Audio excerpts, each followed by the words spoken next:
Innal hamdalillah nahmaduhu wa nasta'inuhu wa nastaghfiruh wa na'udzu billahi min shururi anfusina wa min sayyiati a'malina may yahdihillahu fahuwal muhtadi wa may yudlil fala hadiyalah. Asyhadu an la ilaha illallah wahdahu la syarikalah wa asyhadu anna Muhammadan abduhu wa rasuluh.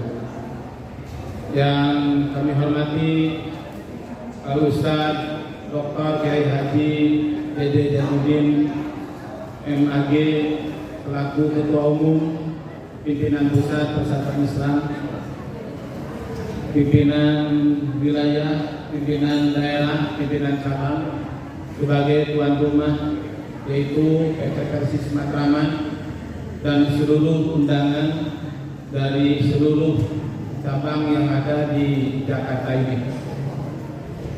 Hadirin yang berbahagia, pada bulan ini kita dapat kehormatan yang akan memberikan tausiah pada kesempatan siang hari ini adalah Ketua Umum PP Persis yang beliau dari kesibukannya untuk meluangkan di Masjid Al-Sunnah ini dan memberikan ilmu kepada kita semua.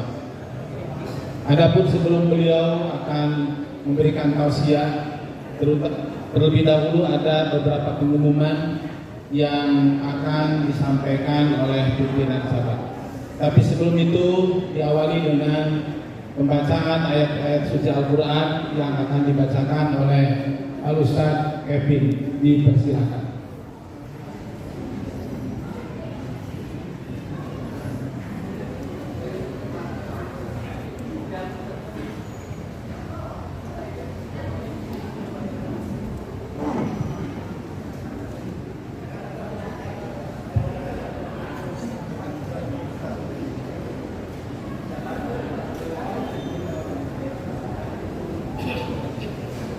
أعوذ بالله من الشيطان الرجيم.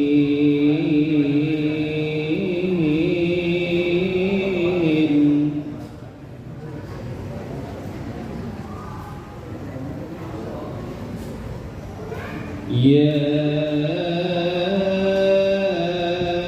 أيها الذين آمنوا إذا جاءكم فاسق بنبأ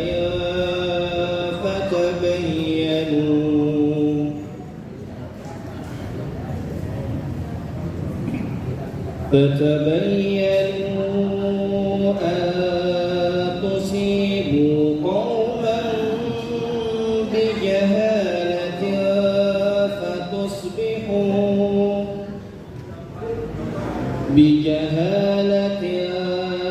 فتصبحوا على ما فعلتم نادمين.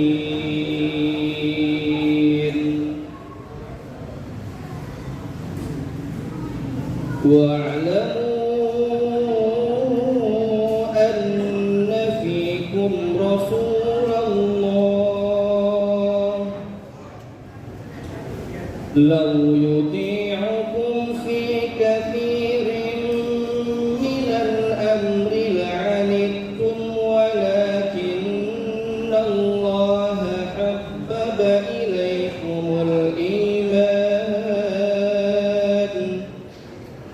إليكم الإيمان وزينه في قلوبكم وكره إليكم الكفر والفسوق والعصيان أولئك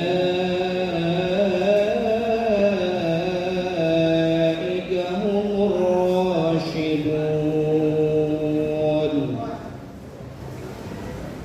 فضلا من الله ونعمة والله عليم حكيم.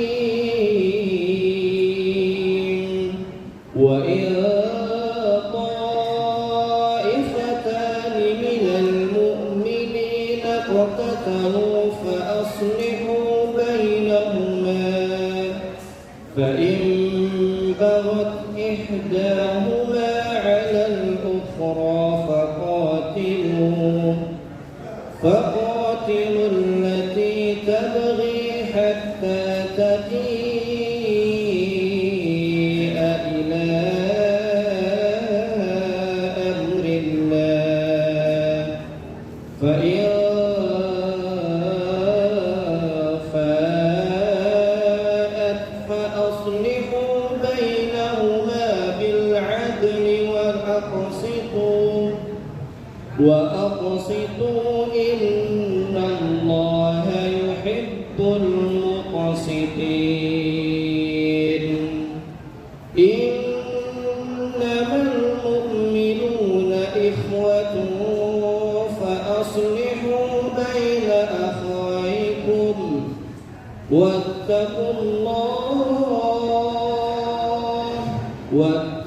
الله لعلكم ترحمون يا أيها الذين آمنوا لا يسخر قوم من قوم عسى أن يكونوا خيرا منهم ولا نساء من نساء عسى أن يكن خيرا منهن ولا تلمزوا أنفسكم ولا تنابزوا بالألقاب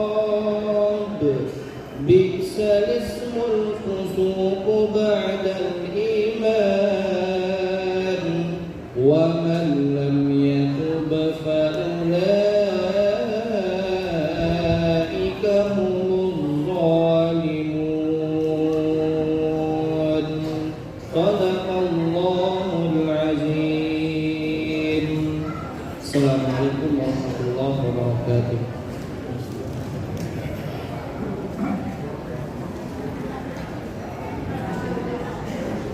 Syukran katsiran kepada Ustaz Kevin. Dan selanjutnya adalah beberapa pengumuman yang disampaikan oleh Ketua PC Persis Matraman. Kepada Ustaz Haji Mansur dipersilakan.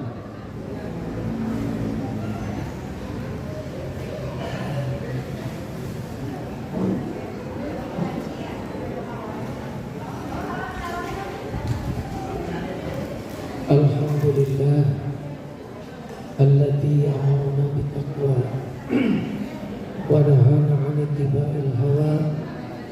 Asyhadu an la ilaha illallah wahdahu la syarika lah wa asyhadu anna Muhammadan abduhu wa rasuluh alladzi la nabiyya ba'dahu amma ba'd. Yang saya hormati Al-Mukarram Al-Ustaz Haji Dr.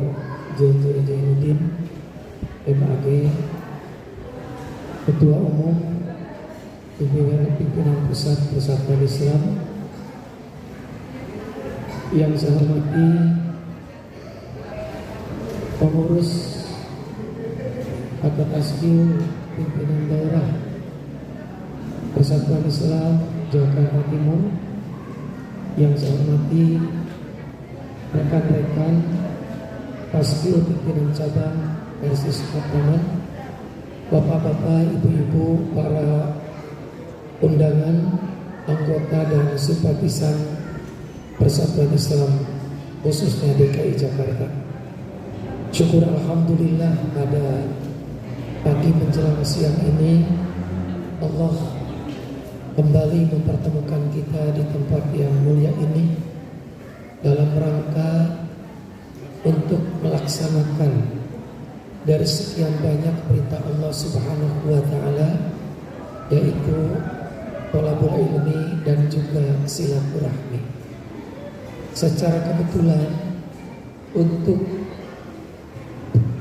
bulan Desember atau akhir tahun ini yang akan memberikan tausiah kepada kita semua adalah Al-Ustaz Dr. Kyai Haji JJ Jainuddin. Di tengah-tengah kesibukannya, beliau ya hadir di tempat ini. Bahkan di Bandung kan ada acara yang hari ini kalau tidak salah pimpinan wilayah Persis Jakarta Jawa Barat lagi ngabaris ya, lagi ngabaris. Ustaz JJ sedikit hadir Ustaz ya. Tapi alhamdulillah beliau menyempatkan diri di sini, dan saya atau kami dari pimpinan cabang Ustaz JJ itu tidak minta waktu, artinya tanggal sekian bulan tidak, karena kami tahu kesibukan beliau. Saya minta kapan bisa mengisi. Alhamdulillah ternyata dengan izin Allah pada hari ini beliau bisa hadir bersilaturahmi dengan kita untuk berbagi ilmu. Mudah-mudahan dengan kehadiran beliau ada pencerahan bagi kita dan juga menjadikan amal soleh bagi beliau. Kemudian perlu juga disampaikan maklumat bahwa yang pertama, penerimaan santri baru dari tingkat SD Persatuan Islam Matraman telah menerima santri baru atau menteri baru untuk tahun ajaran 2025-2026. Dan ini kami sangat terbatas ya. Sangat terbatas. Jadi kami untuk SD tidak menerima lebih dari 40 untuk kelas 1, dan untuk pindahan kelas 2, kelas 3, kelas 4 dan kelas 5. Ini juga terbatas kalau ada bangku kosong. Kemudian untuk selanjutnya penerimaan santri baru untuk tahun pembelajaran 2025-2026 untuk tingkat sanawiyah. Saya pikir berapa targetnya sanawiyah? 60. Cuma 60, tidak lebih. 60, jadi terbatas. Adapun untuk aliyah sadar berapa? Sama juga 60. Kenapa? Karena terbatas tempatnya. Jadi silakan Bapak yang punya anak, punya cucu tamatan SD atau SMP ya, bisa masuk ke tingkat sanawiyah dan juga tingkat aliyah. Lalu selanjutnya kami juga dari ada amanah dari PT Karya Infak DKI Jakarta menerima ya pendaftaran umroh bersama Karya Infak untuk bulan Januari, Februari dan selanjutnya. Silakan hubungi kantor Karya Infak, dan alhamdulillah sekarang kantor Karya Infak dari Mardani pindah ke sini. Jadi kantornya dari sini. Jadi dari Mardani pindah di sini, di samping kantor cabang. Silakan bagi Bapak dan Ibu yang berminat untuk berangkat umroh bersama Karya Infak untuk bulan Januari, Februari, Maret dan selanjutnya. Lalu ada nanti setelah Ustaz JJ memberikan, memaparkan, menyampaikan materinya, kami buka sesi tanya jawab. Namun sebelumnya ada selingan, ada tamu kita dari LAS ya, dari LAS, di mana LAS DKI Jakarta sedang menggalang dana untuk saudara-saudara kita yang terkena musibah di Sukabumi. Ternyata menurut informasi ada beberapa titik di Sukabumi ini banjir, longsor, kemudian tanah bergerak. Dan alhamdulillah LAG sudah hadir juga di sana dan sudah menyampaikan bantuannya. Tapi tentu masih banyak yang belum diberikan dan kami pun memberikan secara terbatas. Jadi nanti sebelum ada tanya jawab, maka kami mempersilahkan dulu kepada LAG untuk menyampaikan permohonan atau himbauan kepada Bapak Ibu untuk sama-sama menyisihkan sedikit sebagian dari rezekinya untuk saudara-saudara kita di Sukabumi. Mungkin ini selanjutnya untuk pengajian bulan depan, yaitu untuk bulan Januari tetap setiap Sabtu kedua. Namun untuk ustaznya belum kami bisa menyampaikan. Ustaz siapa yang akan mengisi, tapi insya Allah nanti menyusul untuk penceramah di bulan Januari. Terima kasih atas perhatian bapak-bapak dan ibu-ibu. Ada yang dari Bekasi bisa jadi, ada yang dari Depok, ada yang dari Cengkareng, ada yang dari mana ini? Cilinci, ya ini. Ada yang dari Pondok Gede, ya. Ini macam-macam yang hadirin saja. Jadi dan ini pun juga kami sampaikan bahwa ada yang di samping kiri kami di depan pintu ada makanan. Itu adalah bawaan bekalan bapak-bapak, ibu-ibu, dari bapak dan ibu untuk kita bersama. Atas nama pengurus atau kasih pimpinan cabang Dasus Matraman mengucapkan terima kasih teriring doa jazakumullahu khairan katsiran. Insyaallah hanya Allah yang akan bisa membalas. Mengaji, silaturahmi dan berbagi. Demikian Rabbana atina fid dunya hasanah wa fil akhirati hasanah wa qina adzabannar. Walhamdulillahirabbil alamin.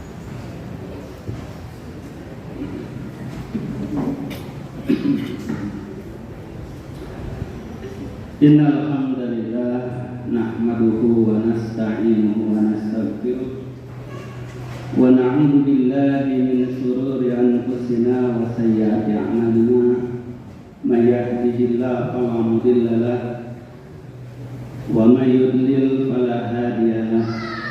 Asyhadu an la ilaha illallah wahdahu la syarika lahu wa asyhadu anna Muhammadan 'abduhu wa rasuluh. Arsalahu bil huda wa dinil haq liyudhhirahu 'ala dini kullihi wa kafa billahi shahida. Jemaah iman, para jemaah kajian Sabtu kedua di Masjid Iyal Sunnah PC Persatuan Islam Matraman Jakarta Timur, rahimahumullah. Yang saya hormati penyelenggara kajian ini, pimpinan cabang Persatuan Islam Al-Ustaz Kiai Endang Mansur beserta seluruh jajarannya.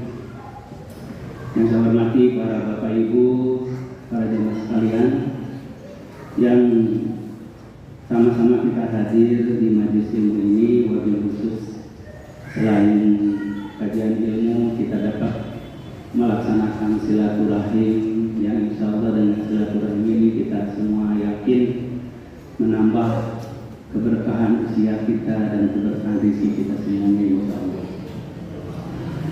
Memanfaatkan waktu yang sangat berharga ini, saya mengajak kita semua mentadaburi, mengkaji sebuah keterangan, sebuah hadis Nabi SAW yang diriwayatkan oleh Imam Al-Bukhari dan yang lainnya yang insya Allah relevan atau sejalan dengan tema yang ditugaskan kepada saya, bagaimana kita meneguhkan komitmen perjuangan kita di dalam ajaran Islam dengan menumbuhkan rasa cinta kepada Allah dan Rasul-Nya. Insya Allah dengan hadis yang kita pelajari ini nanti kita mendapatkan banyak pelajaran, banyak ibrah untuk menjadi bekal kita di dalam melaksanakan ajaran Islam dan khususnya di dalam memperjuangkan agama Allah Subhanahu wa taala ini. Hadis ini diriwayatkan oleh Imam Al-Bukhari di dalam kitab Shahihnya. Itu ada bab namanya adalah Ghazwatul Khaybar, perang Khaybar.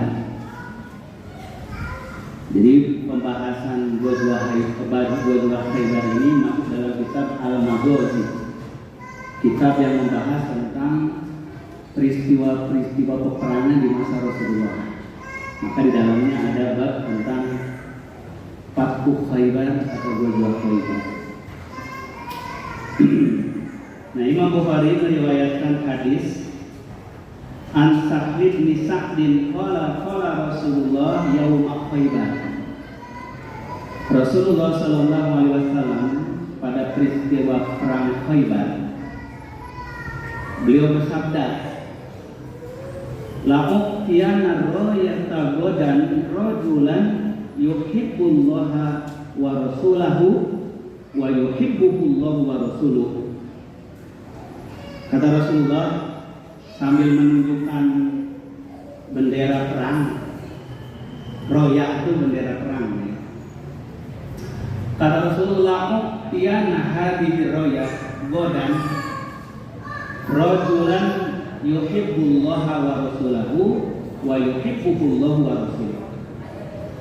Besok kata Rasulullah, aku akan serahkan bendera perang ini kepada seorang panglima yang dia itu sangat mencintai Allah dan mencintai Rasul, dan Allah dan Rasul pun mencintai dia.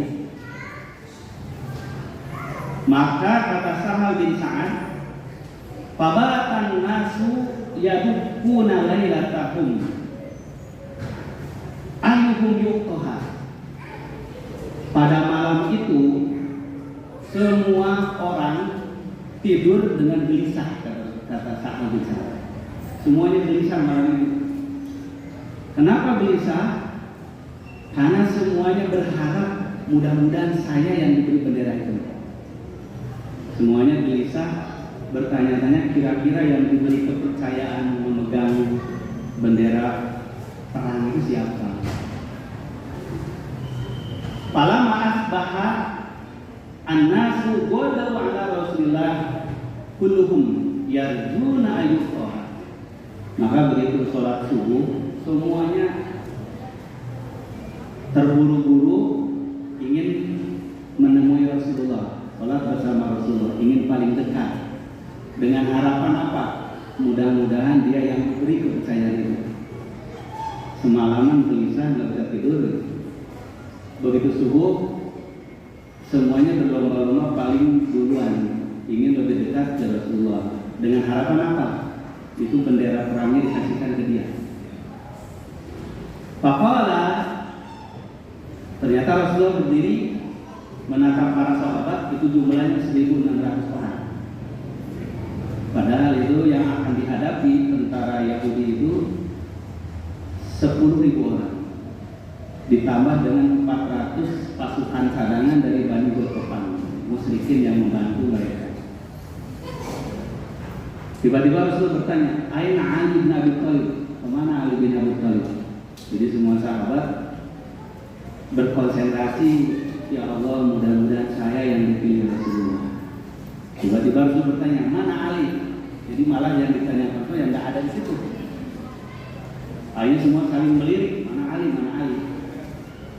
Fakila, maka dikatakan kepada Rasulullah, "Wa ya Rasulullah yashtaki ainaini." Wahai Rasulullah, Ali itu sedang sakit parah matanya. Jadi sedang sakit parah mata pun masih ikut ke medan perang juga, Tuhan. Maka kata Rasulullah, "Fa'arsalu ilaihi." Utus seseorang panggil ke sana, kata Nabi. Fa'utiya bihi, maka dibawalah Ali bin Abi Thalib pada Rasulullah. dituntun karena matanya bengkak merah, tidak bisa melihat. Fabasaqta Rasulullah SAW fi ainihi wa ta'alahu. Rasulullah meludah, diludahi itu kedua mata Ali bin Abi Thalib itu, lalu digosok-gosok, didoain. Fabarra hatta ka'alam yakun bihi wajahun, maka langsung sembuh tanpa sedikit pun bekas. Nah itu mah Rasulullah, jangan minta ludah saya.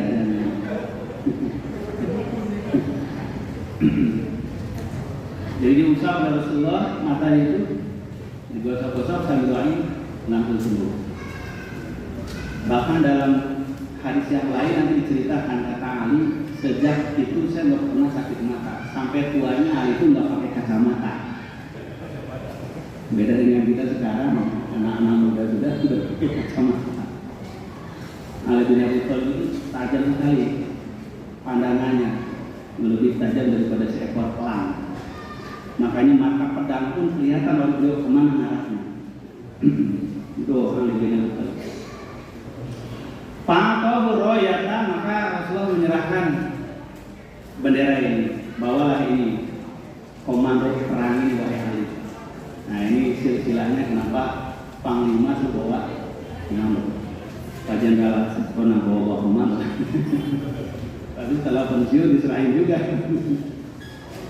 Jadi ada sunnahnya itu, tongkat komando itu. Kasih. Kemudian Ali berkata, ya Rasulullah, uqatiluhum hatta yaqulu mislana. Apakah tugas saya memerangi mereka sampai mereka takluk kepada kita sehingga jadi muslim seperti kita? Apa sabda Rasulullah? Qul ala rislika hatta tanzila bi sahati. Tenanglah dulu Ali. Bawalah pasukan ini ke perbendengan mereka, perbendengan Khaybar. Lalu summa ud'uhum ilal Islam, ajaklah mereka memeluk Islam. Wa akhbirhum bima yajibu alaihi min haqqillahi fihi, dan ajarkan kewajiban-kewajiban Islam pada mereka. Jadi kata Allah, jangan main perangnya aja, dakwah dulu mereka. Terangkan apa sih hak dan kewajiban kalau memeluk Islam, apa keuntungan kalau kamu memeluk Islam. Fawallahi la ayahdiyallahu bika rajulan wahidan khairul laka min an yakuna laka humrun ni'am. Kata Rasulullah, kalau engkau bisa mengislamkan seorang saja dari mereka, itu lebih baik bagimu daripada kamu mengalahkan mereka membawa semua rampasan onta-onta merah. Nah ini hadis riwayat Imam Bukhari. Di hadis-hadis yang lain redaksinya berbeda-beda, tapi kita bawakan redaksi yang paling sahih dari Imam Bukhari. Nah ibu sekalian, hadis ini syarat sekali dengan pelajaran-pelajaran penting bagi kita kaum muslimin dalam memahami Islam, dalam mendakwahkan Islam, dalam memperjuangkan Islam. Salah satu pelajaran yang penting dari sini adalah seperti tema kita, keutamaan mahabbah kepada Allah dan kepada Rasul sebagai syarat seorang pemimpin kalau ingin mendapat kemenangan dalam perjuangan. Jadi pemimpin tidak hanya harus terampil memimpin, ahli strategi, kuat, kuasa, itu penting. Tapi di atas itu semua, karena yang diperjuangkannya adalah agama Allah, dia adalah orang yang harus paling cinta kepada Allah dan Rasul. Inilah keutamaan mahabbah. Mahabbah secara khusus dalam perjuangan dan mahabbah secara umum bagi setiap muslim dalam setiap keadaan. Jadi bukan hanya untuk jadi pemimpin saja mahabbah itu, tapi bagi pemimpin lebih-lebih lagi. Kenapa? Karena dalam Islam ini, ya sekalian, mahabbah itu adalah puncak dari seluruh ajaran Islam. Jadi kita belajar akidah, puncak dari akidah itu mahabbah, mahabbatullah, mahabbatur Rasul. Maka setinggi-tingginya, sedalam-dalamnya akidah seseorang, kalau sampai belum menimbulkan kecintaan pada Allah dan Rasul, itu belum sempurna imannya. Makanya kenapa Rasulullah mensyaratkan lezatnya iman itu kalau tidak ada mahabbah, bukan hanya ilmu. Maka kata Rasulullah, salasun man kunna fihi wajada halawatal iman. 3 perkara, kalau 3 perkara ini telah dimiliki seseorang, baru ia akan mendapatkan lezatnya iman. Jadi kalau belum dapat 3 ini, iman itu tidak lezat, pahit terus.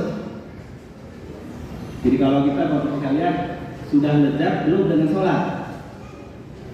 Ngaku aja belum. Sudah lezat belum dengan sedekah? Belum, masih pahit rek sholat ya. Ini rek cinta enggak. Sholat masih berat. Apalagi kalau dengan syahid di jalan Allah, aduh takut. Berarti belum sampai kepada mahabbah di dalam iman. Karena kata Rasulullah, di antara 3 perkara yang menyebabkan seorang lezat iman itu, yang pertamanya apa? An yuhibballahu ayyakunallahu wa rasuluhu ahabba ilaihi mimma siwahuma. Syarat pertama itu kalau orang sudah mencintai Allah dan Rasul di atas segalanya. Masya Allah. Bapak Ibu sekalian, kita mencintai anak istri, betul? Cintai. Boleh nggak mencintai anak istri? Boleh. Kita mencintai harta, rumah, kendaraan. Mencintai nggak? Mencintai. Kita mencintai kesehatan, mencintai. Mencintai kesuksesan. Tapi itu semua tidak boleh di atas kecintaan pada Allah dan Rasul. Nah, yang menyebabkan manusia tidak merasa lezat dalam iman itu karena cinta pada Allah dan Rasulnya masih di bawah kecintaan pada yang lain. Nah, maka ini syarat utama dari lazatul iman, kelezatan iman. Sebelum mencapai mahabbah itu tidak akan dapat. Karena itu ukuran seseorang di surga nanti itu pun akan setingkat dengan kecintaannya. Siapa yang paling dicintai dia, itulah yang akan bersama dia di akhirat. Maka Rasulullah ditanya oleh Anas bin Malik, ya Rasulullah, al-qaum yuhibbul mar'a wa lam yalhaq bihim. Ya Rasulullah, ada sekelompok orang mencintai seseorang, tapi mereka tidak bisa berjumpa dengan mereka. Itu maksudnya ada orang-orang yang mencintai Rasulullah, beriman kepada Rasulullah, tapi tidak sempat berjumpa Rasulullah karena jauh atau karena beda zaman. Apa kata Rasulullah? Almar'u ma'aman ahabba. Seseorang akan digabungkan bersama dengan siapa yang dia cintai. Maka Anas bin Malik berkata, Allahu Akbar.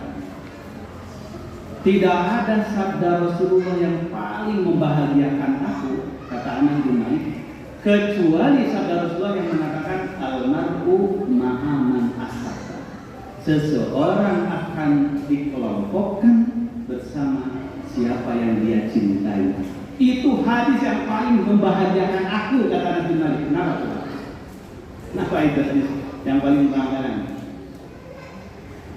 Karena siapa mencintai seorang, yang paling dicintai itulah yang akan bersamakan dengan dia. Maka kata Anas bin Malik, aku yakin akan bersama Rasulullah, bersama Abu Bakar, bersama Umar, walaupun amalku tidak seperti mereka. Kenapa? Mereka orang yang paling aku cintai.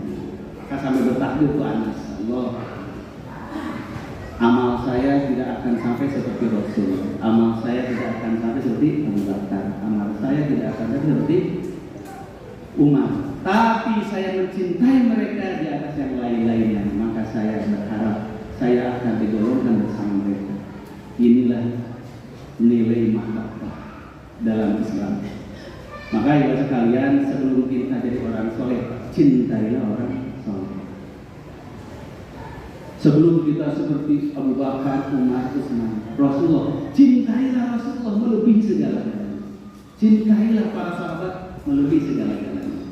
Maka kita berharap walaupun amal kita belum sampai kepada mereka, karena kecintaan kita akan dikelompokkan dengan mereka.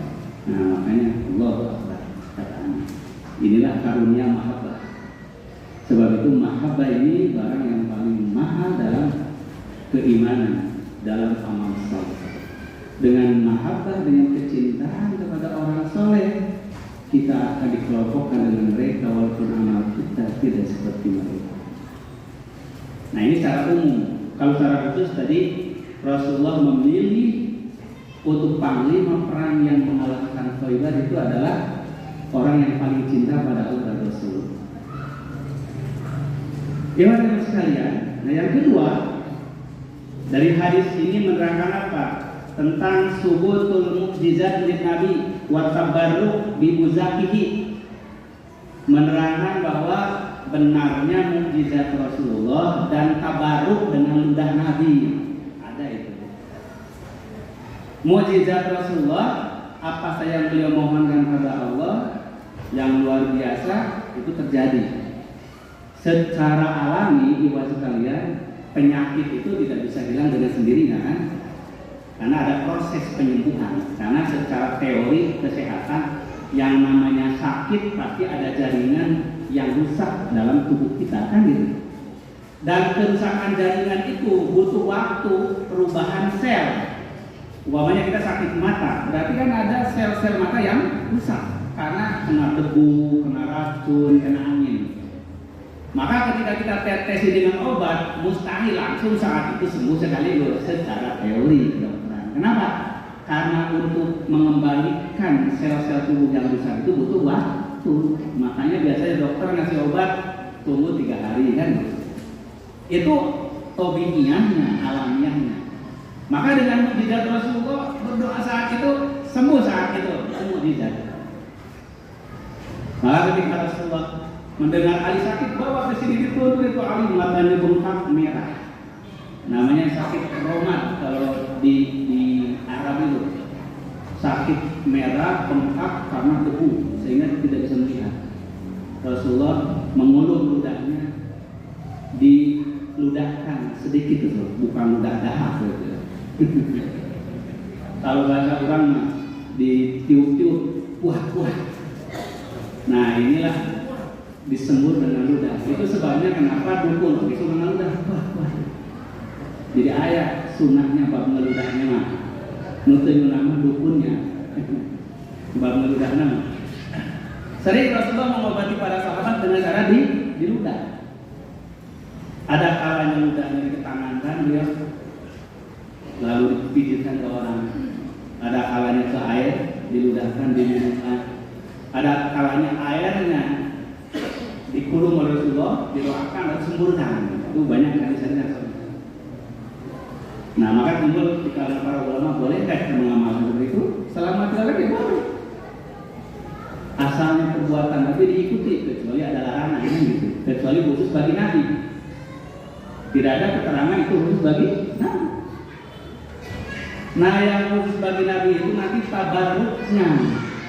Nah jadi kalau tabarruk ke jasad Nabi, ke ludah Nabi, ke rambut Nabi, ke pakaian Nabi, itu khusus bagi Nabi. Tabarruknya. Kalau doa untuk semua orang, karena Rasul yang nyuruh, itu disebut dengan ruqyah. Kata Nabi, kalau kamu menengok orang sakit, maka berdoalah, Allahumma rabban nas, mujibal ba's, anta syafi, la syafi illa anta syifaan, la yubus. Itu doanya. Sambil apa? Sambil dipegang mana yang sakit. Doa berulang-ulang. Atau mendoa diri sendiri. Berdoa Bismillahirrahmanirrahim. Bismillahirrahmanirrahim. Lalu a'udzu bi'izzatillah wa qudratihi min syarri ma ajidu wa ukhadi. Ditekankan ke tubuh kita. Atau membaca qul huwallahu ahad 3 kali, qul huwallahu ahad, ditiupkan di usapan tubuh kita sebelum tidur. Itu semuanya syariat yang sah, yang sah dari Nabi. Nah, jadi itu umum untuk semua kaum muslimin. Tetapi kalau tabarruk kepada jasad Nabi, pakaian Nabi, ludah Nabi, rambut Nabi, itu khusus bagi Rasulullah. Makanya ketika Rasulullah sakit wafat, itu gamis beliau diperebutkan oleh istri-istrinya. Beli kita mah istri-istri memperebutkannya itu sawahnya, kebunnya dulu ya. Kalau bajunya sisa dibagikan ke tetangga ya kan bro. buat apa baju udah usang, lagi pula takut di sini nanti marah kayangan. Malah sarungnya, bajunya, celananya bagikan. Dicintai itu masih hidup, sudah meninggal, nah, lihat celananya itu takut. Nah, ini tidak sopannya pada suami. Lagi hidup dicintai, giliran meninggal, lihat celananya aja takut, lihat apa, celananya takut. Nah, ini dibagikan. Istri Rasul berebut, gamis Rasulullah. Akhirnya kebagian rumah Aisyah. Maka kalau ada yang sakit anak-anak, ada yang demam, itu baju Rasulullah direnungkan, gamisnya itu. Lalu si ayahnya itu dipakai kompres kepada yang sakit. Nah, ini namanya tabarruk kepada pakaian Rasulullah. Apakah itu syirik? Tidak, ke Rasulullah karena mencintai Rasulullah segala-galanya.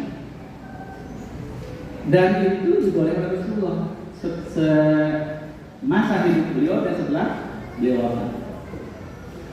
Imam Bukhari meriwayatkan Rasulullah kalau habis sholat Jumat, Bapak Ibu, itu suka keliling ke rumah sahabat. Salah satu rumah sahabat yang sering dikunjungi Rasulullah itu adalah rumahnya Ummu Sulaim. Itulah ibunya Anas bin Malik.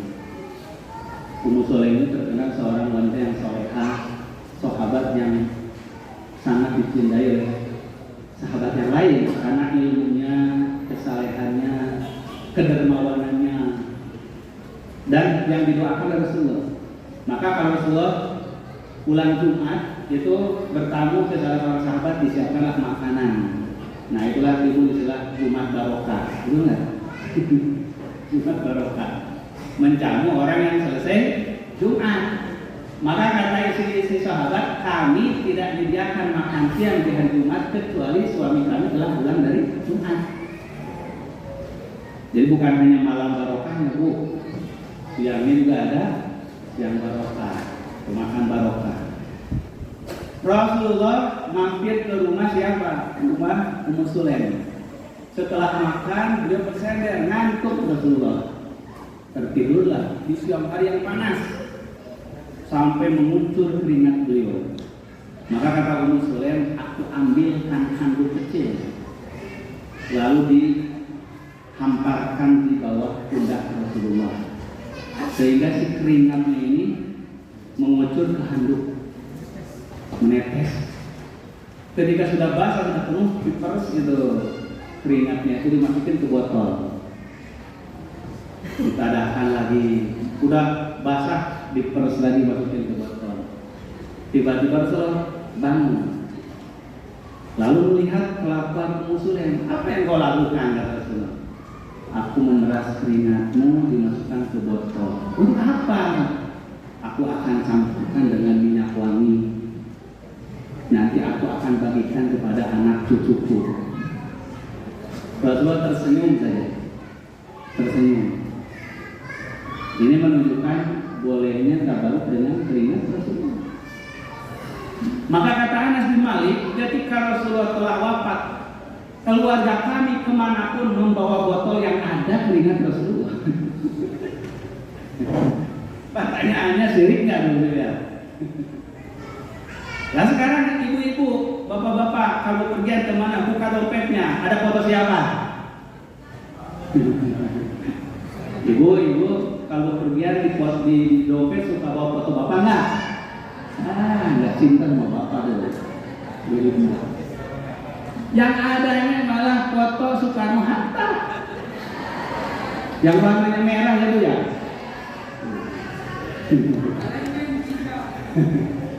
Bapak-bapak suka bawa foto nggak? Foto anak, foto istri, atau foto kenangan di sana pernikahan, bawa nggak?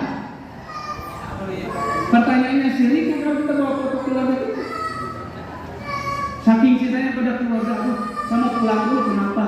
Kalau saya bepergian nggak bawa foto pernikahan, saya nggak tenang. Balik dulu. Karena apa? Karena cintanya pada istri. Oh ini karena cinta pada Rasulullah. Pergi kemanapun sampai dikenal. Ini keringat Rasulullah waktu tidur di rumah saya. Makanya ketika Rasulullah perang Hudaybiyah,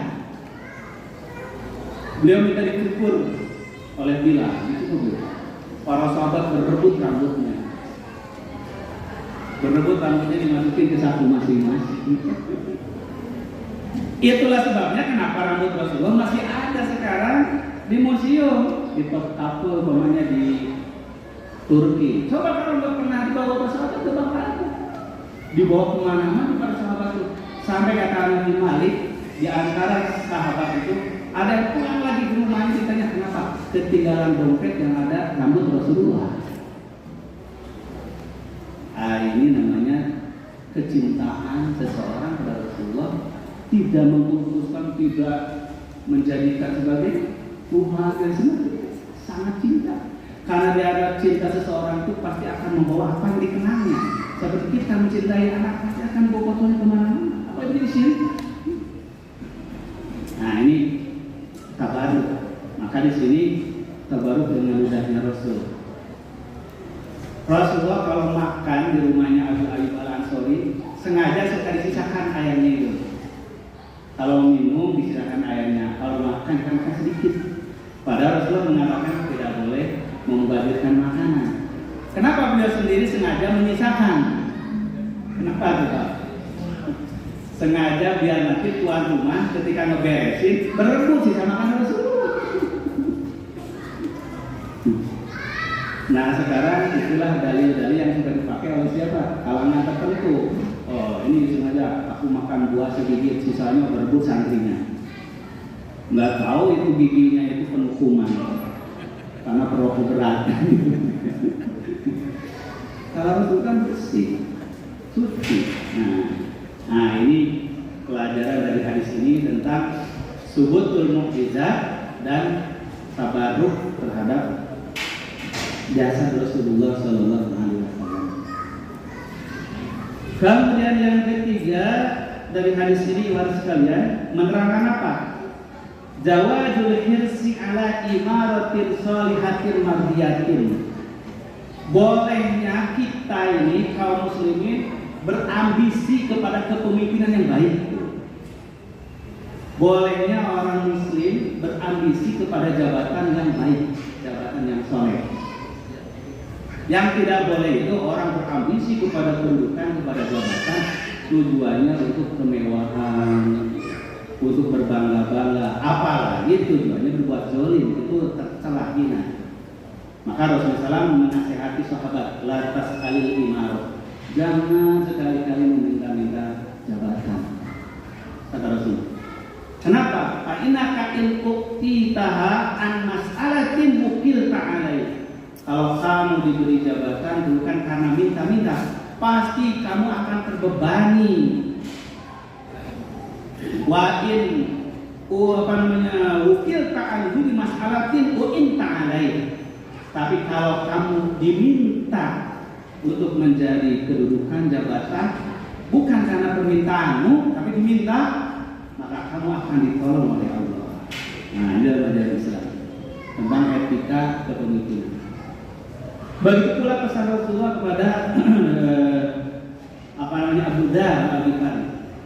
Kata Rasulullah, ya Abu Dzar, la tas'alil imar, fa innaha amanatun wa innaha satakun nadamatun wa hizun yaumal qiyamah illa man akhadha bihaqqiha.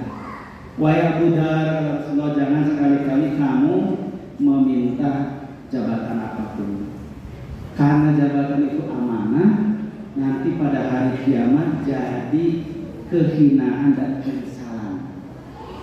Tapi di hadis itu ada tambahan, illa man akhadha bihaqqiha, kecuali kalau ngambil karena memang haknya. Nah, itu yang garis bawah nih. Yang mengambil karena haknya. Maka kata Umar bin Khattab, saya tidak pernah menginginkan satu jabatan pun dalam hidup saya kecuali malam itu. Malam apa? Malam Khoibar. Kata beliau, wallahi inni la uhibbul imarah illa bihadhihi lailah. Aku tidak pernah mengharapkan suatu jabatan kecuali malam itu. Yaitu ketika Rasul mengatakan, aku akan berikan bendera perang ini pada orang yang mencintai Allah Rasul. Jadi yang diharapkan oleh para sahabat bukan kedudukannya, tapi mencintai Allah Rasul. Masya Allah. Nah, disinilah perbedaannya tipis ikhwatin sekalian antara orang ingin jabatan karena kerasusan, ambisi, dan orang ingin jabatan karena kemampuan dan ingin kebaikan. Maka selain hadis-hadis yang mengecam tentang kedudukan jabatan, ada ayat dan hadis yang justru mendorong orang mencintai jabatan. Satu, umpamanya dalam Al-Quran kisah Nabi Yusuf alaihissalam. Nabi Yusuf ini ketika diminta oleh Raja Mesir, Malik Misr, untuk mentakwilkan mimpinya yang tidak bisa ditakwilkan oleh seluruh tukang sihir, maka Nabi Yusuf membuat syarat. Kata Nabi Yusuf, kalau aku bisa mentakwilkan mimpi engkau wahai raja, apa yang kau akan berikan padaku? Nah, ini transaksional Nabi Yusuf itu. Meminta. Kalau engkau kalau aku bisa menjelaskan mimpimu, apa lalu balasan pada saya? Kata Fir'aun, innaka laminal muqarrabin, aku akan angkat engkau jadi orang dekatku. Jadi staf sus lah kamu. Jadi menteri lah. Kata Nabi Yusuf, tidak. Fad'alni ala khaza'inil ardh. Kalau cuma jadi staf sus ngapain? Kata Yusuf. Nggak bisa berbuat apa-apa saya. Kalau mau jadi menteri biasa, ngapain? Saya nggak punya kekuasaan. Kata beliau, jadikan aku bendaharawan negeri ini. Jadi perdana menteri. Baru aku mau. Maka kata raja, oke, kalau gitu saya angkat kamu nanti jadi perdana menteri kalau sanggup menjelaskan. Dijelaskan oleh Nabi Yusuf. Kagetlah itu Raja Mesir. Tapi walaupun dia orang kafir, penyembah berhala, musyrik, Raja Mesir ini komitmen pada janjinya. Maka kata dia, aku angkat engkau sekarang jadi perdana menteri. Uruslah semua urusan Mesir ini. Seorang Rasul jadi perdana menteri di sebuah kerajaan musyrik. Ini pelajaran ilmunya, ini pelajaran siasatnya. Kenapa? Karena dia ingin mengambil posisi menyelamatkan umat yang banyak, walaupun itu lebih kafir. Rajanya raja kafir. Nah, ini siasat. Bayangkan kalau Nabi Yusuf nggak ambil posisi itu, berarti nggak ada seorang pun yang membereskan umat itu. Maka Nabi Yusuf mengatakan, faj'alni ala khaza'inil ardh. Angkatlah aku yang mengurusi perbendaharaan negeri ini. Inni lahafidun alim, karena aku memiliki kemampuan mengawasi dan memiliki ilmu. Maka dari ayat ini para ulama menyimpulkan boleh seorang yang punya kemampuan, punya ilmu, kalau melihat kerusakan dia ambil kedudukan itu untuk mengurangi kerusakan itu. Nah, ini itu ayat pertama tentang apa?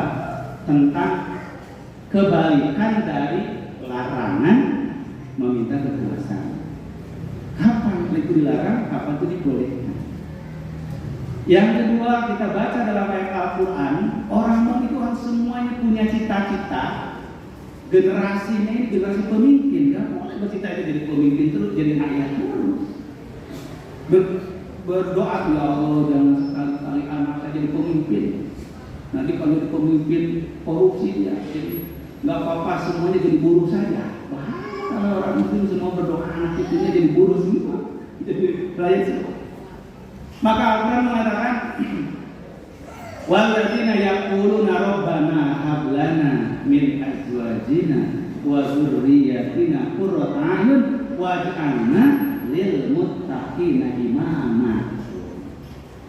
Dan orang-orang yang mengatakan, wahai Tuhan kami, karuniakanlah kepada kami istri-istri kami, anak-anak kami yang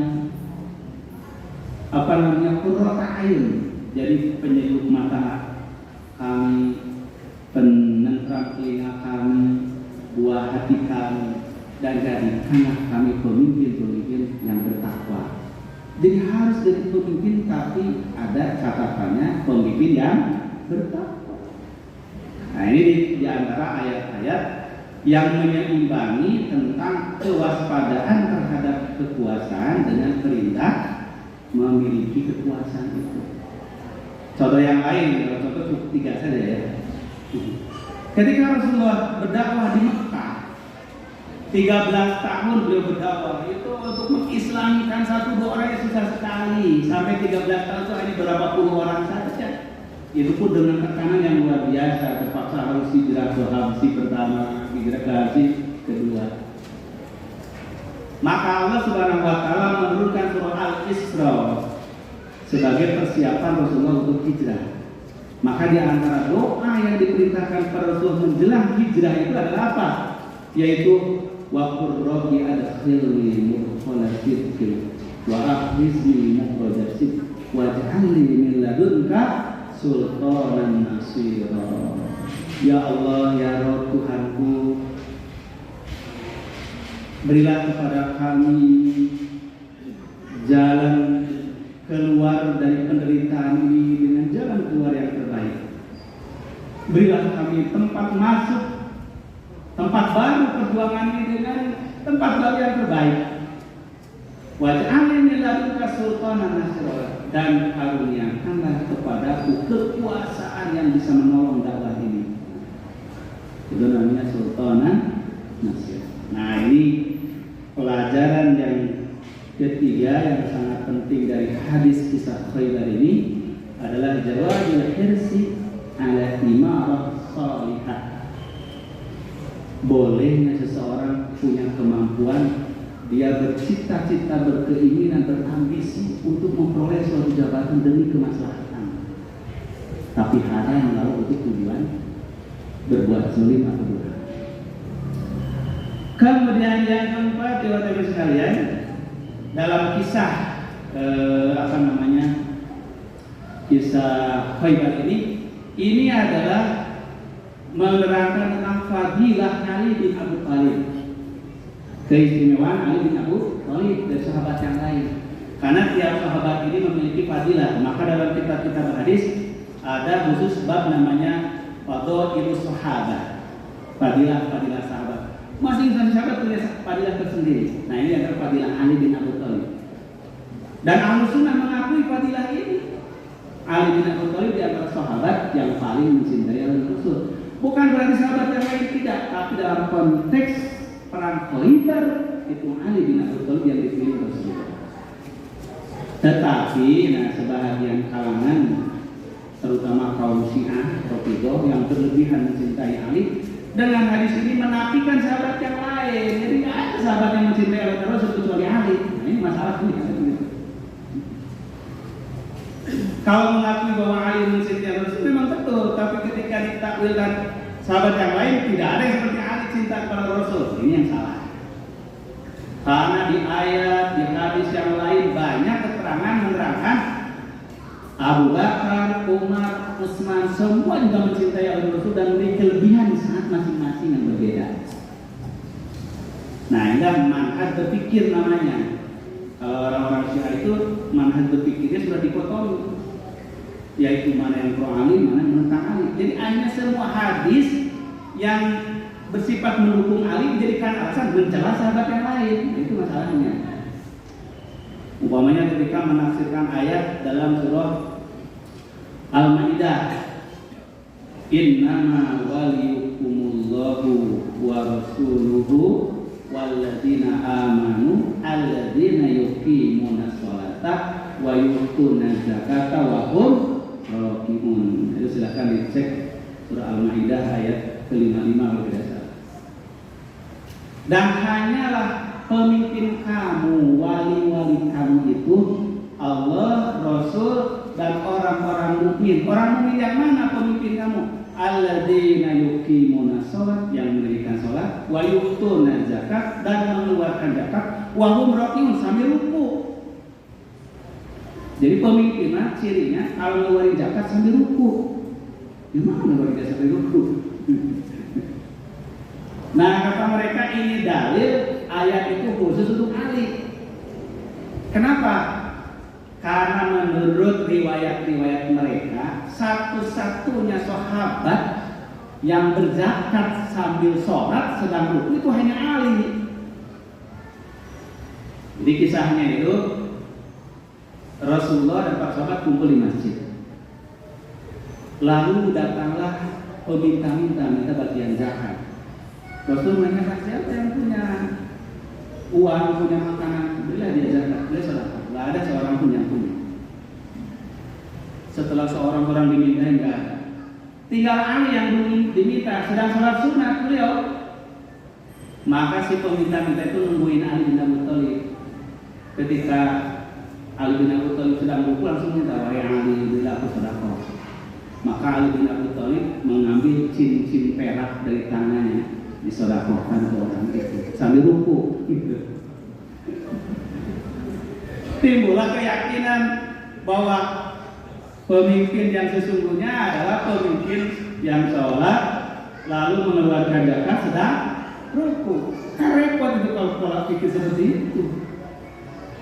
Hanya semua yang terkait dengan memuliakan seseorang diambil, dibalikkan menjadi mencela yang lain. Inilah perbedaan Ahlussunnah dengan Syiah itu bukan perbedaan fikih, tapi perbedaan usul, perbedaan prinsip dalam memahami dalil agama. Maka tidak bisa mereka bertemu sebelum disamakan dulu manhajnya dengan Ahlussunnah. Satu lagi contohnya, contoh saya biasa 3-3. Bagaimana rusaknya cara berpikir kaum Syiah. Dalam hadis riwayat Imam Bukhari, riwayat Imam Muslim sekali diriwayatkan, mungkin sudah sering mendengar. Rasulullah kalau sholat malam di rumahnya, sholat tahajud. Nah, suatu malam beliau sholat tahajud di rumah. Siti Aisyah itu tidur di depan Rasulullah karena kamar itu sempit. Siti Aisyah tidurnya telentang, membentang, bukan ke arah kiblat, tapi justru miring dari kiblat. Karena kiblat dari Madinah itu kan ke selatan, ya, ke selatan. Karena kamarnya kecil, maka kata Siti Aisyah, Rasulullah sholat di malam hari, aku berbaring tidur. Ketika beliau mau sujud, beliau itu mencubit aku, dicubit betisnya, ditarik, merongkol, merongkol. Baru sujud beliau. Kalau duduk, Aisyah mengulurkan lagi, mau sujud, dipijit lagi, ditarik lagi, baru sujud. Nah, hadis ini diceritakan oleh Siti Aisyah itu ketika beliau ditanya oleh Urwah bin Zubair, oleh keponakannya, wahai bibi, wahai ibunda kaum mukminin, aku mendengar hadis dari seseorang bahwa sholat itu terputus kalau dilewati oleh anjing, oleh keledai, dan oleh wanita. Jadi yaqta'u sholatul mar'i idza marra alaihi al-qalbu wal himaru wan nisa atau wal mar'atu. Jadi kalau laki-laki sedang sholat, Bapak Ibu lalu lewat tuh keledai, batal sholatnya. Lewat anjing, batal sholatnya. Lewat perempuan, batal juga. Aisyah terkejut, Siti Aisyah. Kata Aisyah, Masya Allah, bagaimana Rasulullah menyamakan kami kaum wanita dengan keledai? Terus Aisyah, kalau orang sedang sholat lewat laki, lewat anjing, lewat keledai, lewat perempuan, batal. Berarti perempuan sana belajar dengan apa? Dengan anjing dan keledai. Kaget Siti Aisyah. Wah, bagaimana? Maka beliau menceritakan, nih aku ini bukan lagi lewat terus tidur di hadapan Rasulullah, tidak batal. Nah, ini perbedaan pemahaman fikih terhadap hadis yang berbeda karena ini ada hadis. Maka di kalangan para fuqaha yang mengatakan memang betul-betul batal kalau orang sedang sholat ada keledai, ada anjing, ada perempuan yang bukan mahram.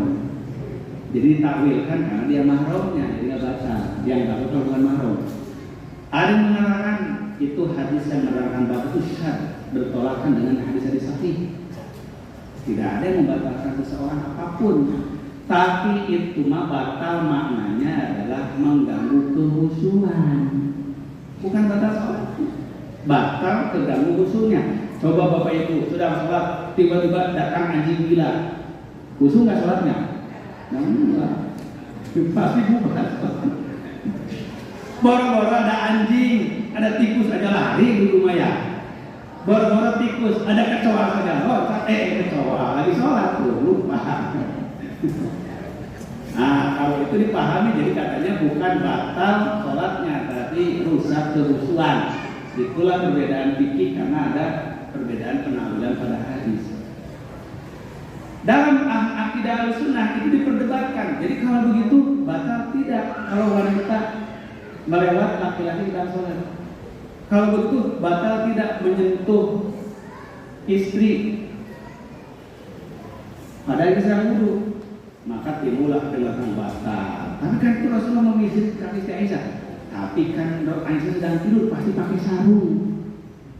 Jadi di waktu cubitnya itu ada sarungnya. Kata siapa? Mungkin, yang mungkin juga tidak. Nggak bisa berdalil dengan yang mungkin, maka itu ditolak. Udah jangan pakai itu, karena itu mungkin pakai sarung, mungkin tidak. Makanya kenapa ulama tetap berkekeh bersikukuh yang batal ngatain batal karena itu pakai sarung tidak bisa. Mengatakan tidak batal itu mungkin tidak pakai sarung, tidak pakai selimut. Nah, susah berpegang dengan hadis itu. Tapi ada seorang anak ustaz dan nakal debat dengan bapaknya baru pulang dari pesantren Persis malam.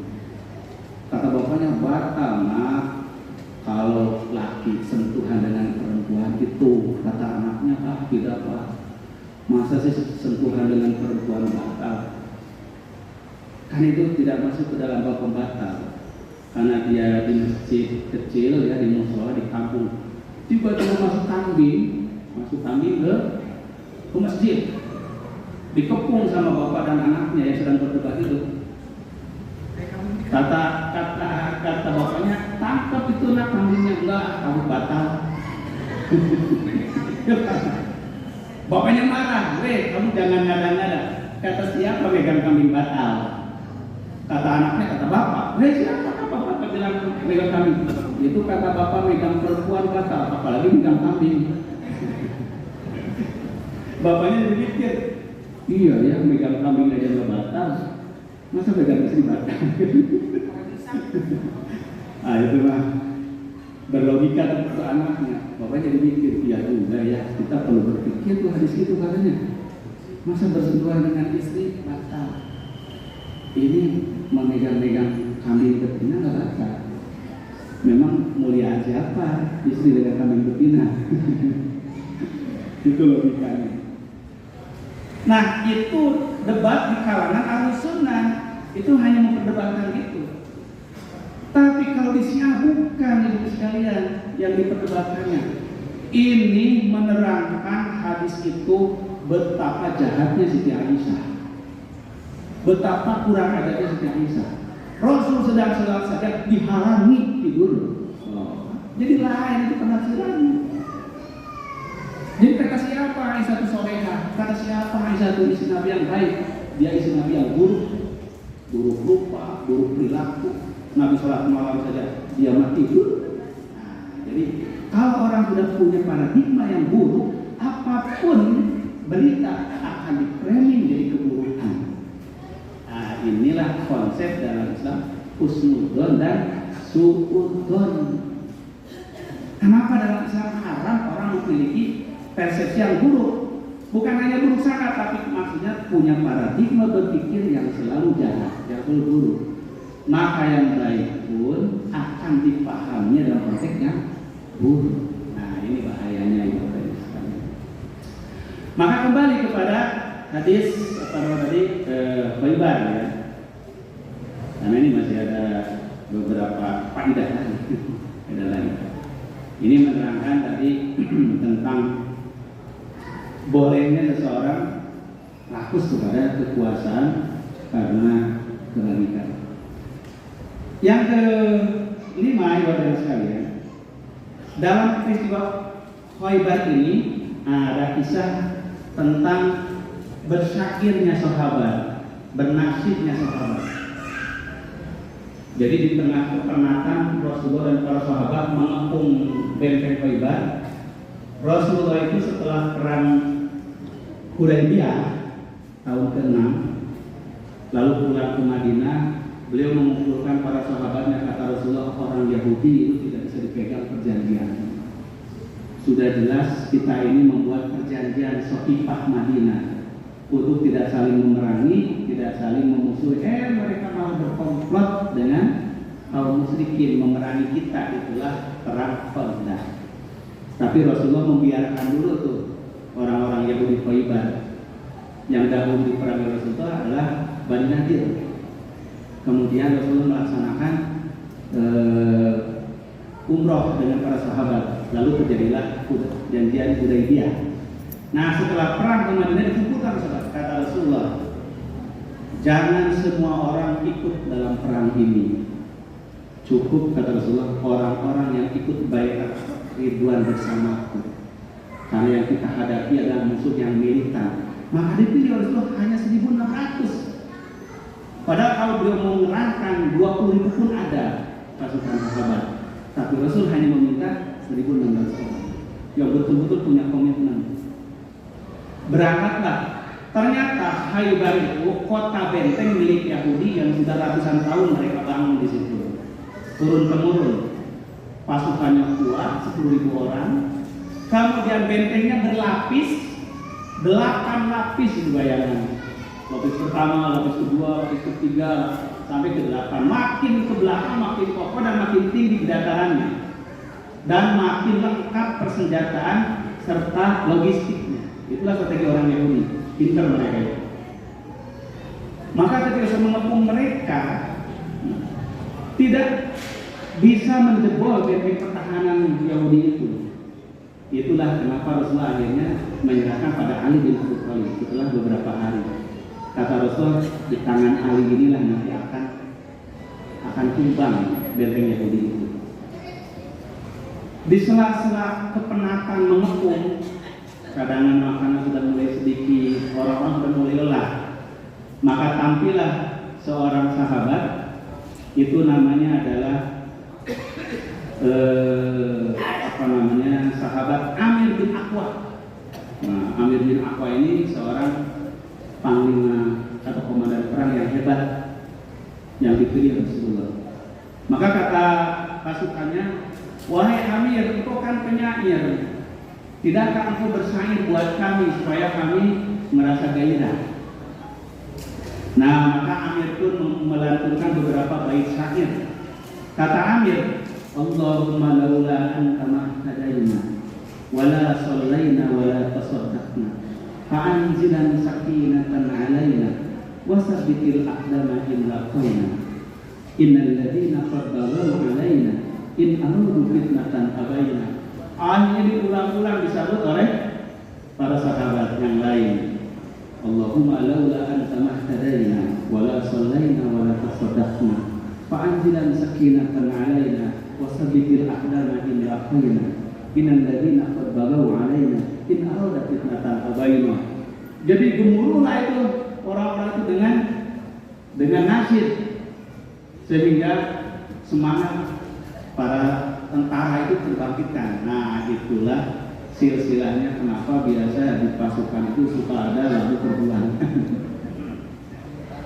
Suka ada mars perjuangan kan itu.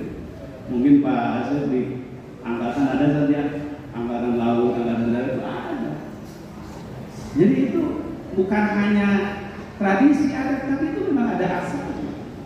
Itu disebut dengan nasyid atau syair-syair perjuangan. Dan itu pun ibadah sekalian terjadi ketika Rasulullah SAW dalam perang Khandaq. Jadi ketika di perang Khandaq ini Rasulullah mengetahui pasukan ada begitu banyak, kaum muslimin sedikit di Madinah. Maka usulan Salman Al-Farisi dibuatlah benteng pertahanan. Tapi bentengnya bukan membangun, kalau membangun lama, tapi menggali. Nah, itulah orang kalau berpikir cerdas, dibalikan logikanya. Rata-rata orang bangun bentengnya ke atas, kan, ngumpulin batu-bata itu berapa lama membangun? dan biayanya besar. Tapi Salman berpendapat ada benteng nggak usah bangun seperti Khaybar Yahudi, tapi digalilah itu beberapa kilometer sebagai pintu masuk ke Madinah untuk mencegah. Dan ternyata itu efektif menyebabkan pasukan Ahzab yang banyak tidak bisa menerobos masuk ke Madinah karena tercegah oleh benteng berupa kayu. Maka Rasulullah mengejar waktu. Kata para sahabat, galilah lubang ini siang malam bergantian. Wah, maka orang bergantian.